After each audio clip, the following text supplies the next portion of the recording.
With Mr. Review, we spring into action with breaking reviews. Hello, friends. We're talking about civil liberties and civil rights. You know, protecting rights and correcting wrongs. Let's start with the First Amendment, our preferred position, as we call it. Oh, so many rights in that First Amendment that are so important. Free speech, free press, free religion, right to petition, right to assemble, all so important. But let's look at our religious rights, shall we? There are two religion clauses in the First Amendment: the Establishment Clause and the Free Exercise Clause. Of course, the meaning of these provisions have evolved over time. What they meant in 1789, a whole lot different than what they mean today. Remember, originally the Bill of Rights only protected us against the national government's infringements. So Congress couldn't pass a law that infringed upon our free exercise of religion. The Congress could not pass a law that established religions, although states could for quite a long time. We'll talk about that later, too. That's called selective incorporation. But let's look at these clauses. The Establishment Clause means that our governments cannot establish one religion over another. No preference, no priority, and certainly no tax dollars given to one over the other. Our government cannot endorse one religion. Court cases to remember on this would be Ingle v. Vitale, early in, 1962.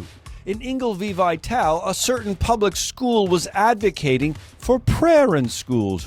Sounds like an endorsement of a certain religion, if you ask me. And the Supreme Court agreed. The Supreme Court agreed that when public schools, governments, public services advocate for one religion over another, that violates the Establishment Clause of religion. Ingle v. Vitale, naughty, naughty, no prayer in public schools. The Establishment Clause protects us. How about the Free Exercise Clause? Can I do whatever I want and call it faith of my fathers? Well, in Wisconsin v. Yoder, a group of Amish citizens decided, we'd like to homeschool our kids. This violated some of the, requirements of Wisconsin schools, Wisconsin kids to go to Wisconsin schools.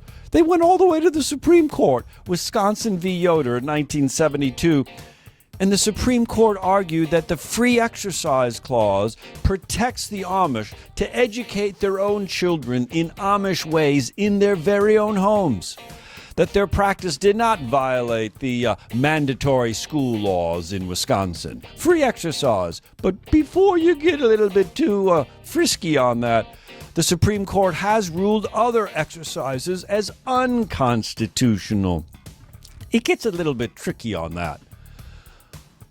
The Establishment Clause and the Free Exercise Clause. Fundamental First Amendment rights. Protecting our rights and correcting our wrongs.